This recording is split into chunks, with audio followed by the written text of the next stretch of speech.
Welcome to this presentation on controlling grain and providing a finer textured putting green surface. If turfgrass growth becomes horizontal, the leaves begin to lie in various directions. We call this grain. Oftentimes with grain, the leaves are coarse in nature, contributing to a general roughness to the surface. The impact of grain is often observed on putting greens. If you are putting with the grain, the ball will tend to roll further or be faster than if you are putting against the grain, which will be a much slower putt. Thus the greens lack what golfers desire, consistency. Of the cool season turf grasses, creeping bentgrass is associated with grain much more than, for example, Poa annua. This is due in a large part to the growth habit of the turf grass. Poa annua grows more upright, while creeping bentgrass is more prostrate in growth. In this picture, the difference in growth habit is pretty evident. The yellow arrow is pointing to a patch of Poa annua. Notice the upright, dense turf. In contrast, the red arrow is pointing to the lighter colored creeping bentgrass that is more prostrate in growth habit and much coarser in texture. Bermuda grass greens often develop grain. The ultradwarfs often develop patches of grain, shown in this case by the lighter color areas shown here and here. It appears to me that plants in these grainy areas often have swirling or twisted type of look. How these patches or areas form may be due to several factors, including genetic mutations. The severity of grain that can occur in Bermuda grass greens can be observed in this photograph. In this case, the cup has been changed and replugged from a previous hole location in a grainy area. Notice on the plug, the plants are growing in a different direction than the area surrounding the cup.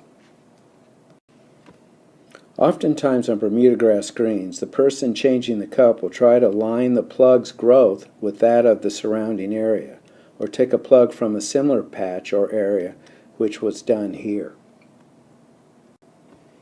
The mechanical practices to remove grain and improve texture that we will discuss are listed here. In general, the goal is to get the turfgrass plants to grow vertically or upright, thus removing grain and improving density and texture of the turf. Mowing height, frequency, and direction help remove grain and improve leaf texture. Lower mowing heights tend to increase density, resulting in finer texture and reduced grain. Frequently changing the direction of mowing can help remove grain by forcing the turf plants to grow more upright versus mowing in the same direction, resulting in the plants laying in one direction. Changing the mowing direction daily is a common practice. In this case, this chart tells the crew members mowing greens what direction they will be mowing for that day. As a side note, on fairways where changing the mowing direction is more restricted, a circular mowing pattern is occasionally done to help remove grain. Where I have seen this circular mowing pattern most commonly done is a week or so before a golf tournament to help remove some of the grain prior to burning in the mowing patterns during the week of the tournament. This practice is most common on Bermuda grass. The type of roller on the front of the greens mower can impact grain and texture. Grooved rollers tend to stand the plant up prior to being cut by the mowing unit, especially compared to solid rollers.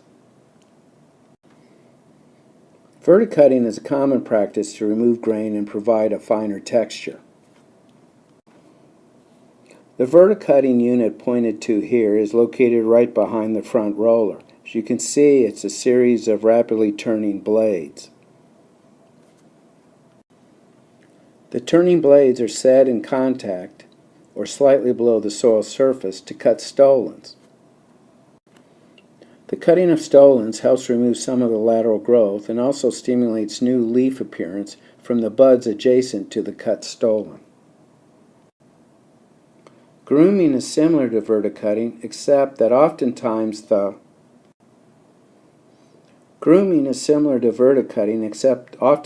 there are more blades on a much narrower spacing pattern. The arrow is pointing to the groomer. The grooming action occurs when the blades are set at or slightly above the cutting height. This helps remove some of the leaf tissue, hopefully the more coarse textured leaf blades. Brushing is a common practice to get the turf plants to stand more upright prior to cut. Again, the operation removes grain and helps remove some of the coarser leaf blades. Top dressing also helps remove grain by forcing the plants to grow more upright through the top dressed layer. To show the effect of some of these practices, we set up a demonstration area on this creeping bentgrass turf this past spring. In this case, the turf is being mowed about 17/100ths of an inch. If we look at this area from a distance, even though it is not regularly mowed, it looks okay. But upon closer inspection, you can see that the leaves are much wider or coarser than we would want, and they are aligning directionally, resulting in grain.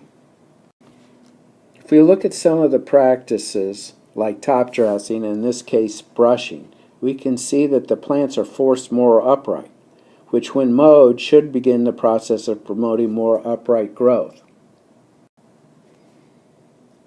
Here is a verticut plot. In this case, the blades were set 1/16 of an inch below the cutting height, which, given the amount of thatch present, did cause some discoloration and injury. Again, this practice is often done to stimulate new growth at stolen nodes and may help provide removal of coarser leaves and organic matter. How aggressive should you be in removing grain and improving texture? Depending on how much grain and coarseness is present.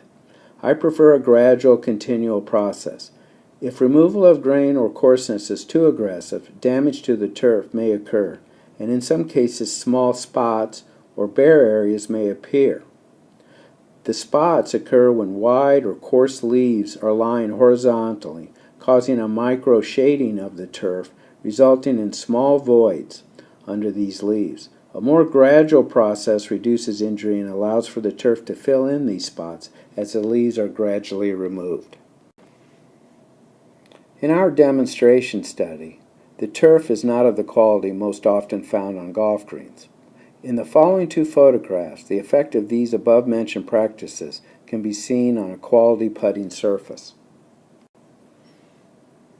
This is a photo of the green at the start. Notice some of the coarser textured plants that are spread throughout the turf area.